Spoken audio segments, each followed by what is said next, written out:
Hello everyone and welcome back to my channel. If you're new here, my name's Alicia and today I will be sharing my May TBR.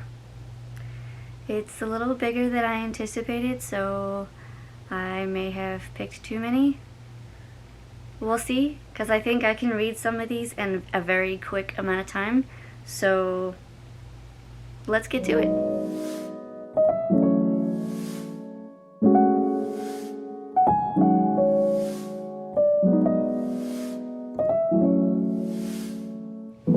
Alright, so the first 6 books or so, these are my mandatory. These were the books that were picked for my TBR. And then after that, we'll get into the options.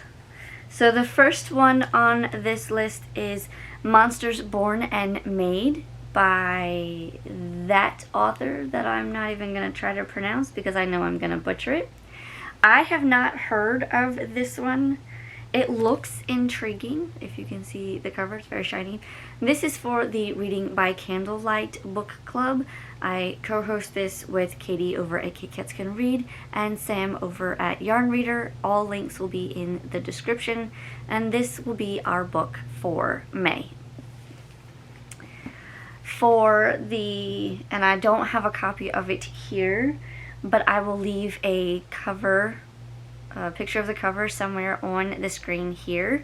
The book that we will be reading for So Mote It Be for the month of May is called The Dabbler's Guide to Witchcraft. Again, a cover will be somewhere on the cover.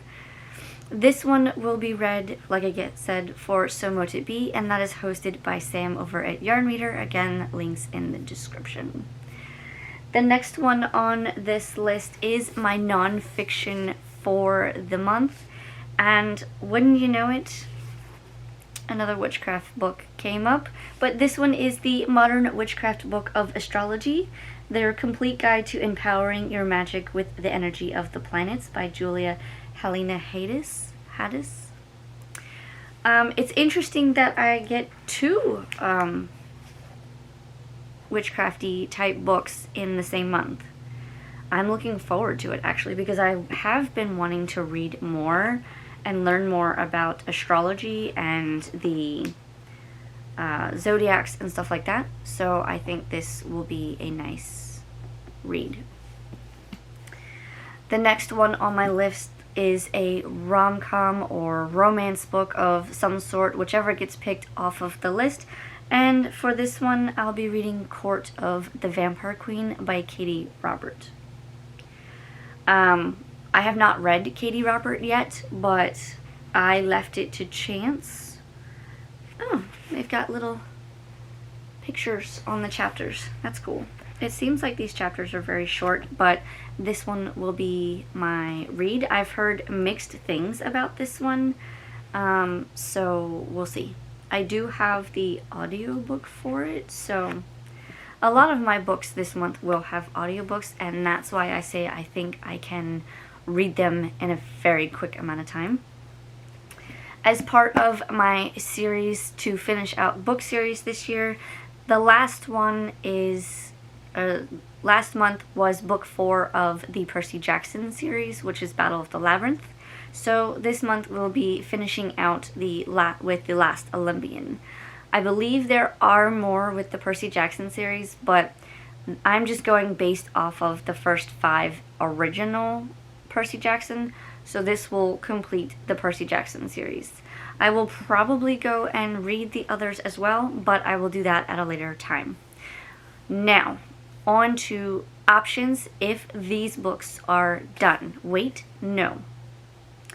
There's one more book, and I will have a picture of the cover somewhere because I don't have a copy of it yet, and that is my graphic novel for the month, which is Lore Olympus Volume 5. So somewhere on the screen here will be the cover. Now we can move on to the options. The options I think I can finish the books that were in the last clip. I think I can finish all of those within the time allotted. I also think that with this month of May, I can finish out my primary goal for GoodReads, which is 52 books. As as I am filming this, I am currently sitting at 39 books completed out of 52. So, with those 6 on board, that puts me, I believe, at 44, right? If I math correctly. So, some of these books, depending on which ones I read, will put me over that 52 mark. And if I read all of them, I think I will be close to 60. I don't think I will get to all of them, but we will see. So the options are, if I finish my mandatory reads, I will either be reading Twisted Games by Anna Huang, Scarred by Emily McIntyre, The Cheat Sheet by Sarah Adams, Check and Mate by Ali Hazelwood, The Fake Mate by Lana Ferguson, if I can hold the book up correctly. I may start A Court of Thorns and Roses by Sarah J. Maas. I may continue a series with City of Ashes by Cassandra Clare, because I've only read City of Bones. I may finish Court, because I have not finished that one yet. This would be a reread anyway, which then, if I finished Court, I would go into Charm. And then, of course, if I finish Charm, then that would lead into Cherish. So that would finish out my reread of the series, which then opens it up for, and I will leave the cover on the screen somewhere, on May 7th, Sweet Nightmare by Tracy Wolff will come out. And so once that book comes out, I will probably drop everything and read that one, because I want to see if it's in the same realm as the Crave series, or if it's got differences or similarities. I want to see how that book plays out. So I'm very interested in that one. So somewhere on the screen here, you will see a cover for Sweet Nightmare by Tracy Wolff, which is also another option. Another option is Wildfire by Hannah Grace. I absolutely enjoyed Icebreakers, so I'm interested to see how this book plays out. I could also pick up Fourth Wing by Rebecca Yarros. I could also pick up Shadow and Bone by Lee Bardugo. Or I could start Nancy Drew. This is The Secret of the Old Clock. I never actually read these as a child. I mean, I've read a couple of them, but I don't think I've read this one, which is weird to me. Knowing me, I probably would have gone in order, but I don't remember. So we're going to read this one if we have time.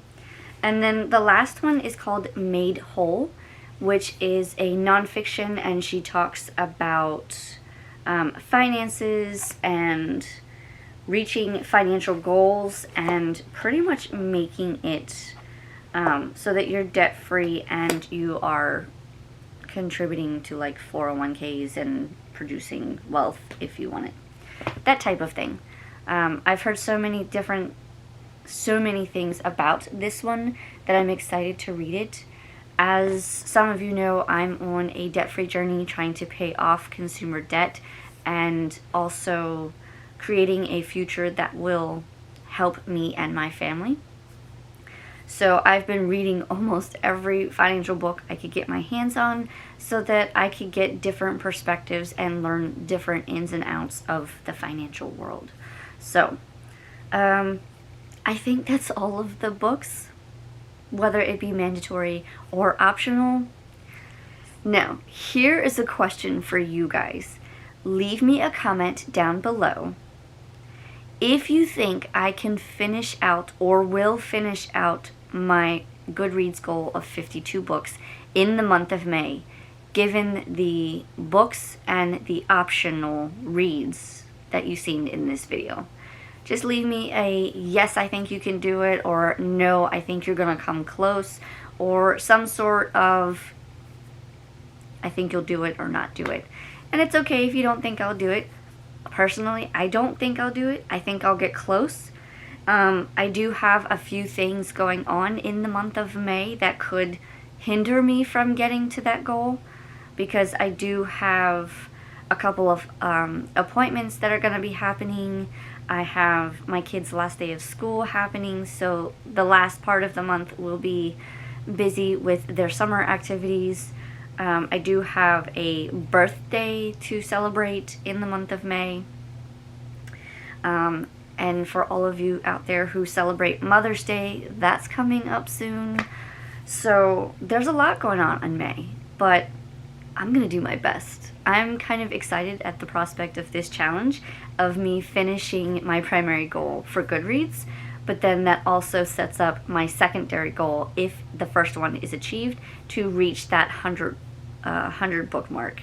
So yeah, I'm excited. Let me know down in the comments below if you reached this far. Leave me a bookish emoji or some sort of like heart emoji.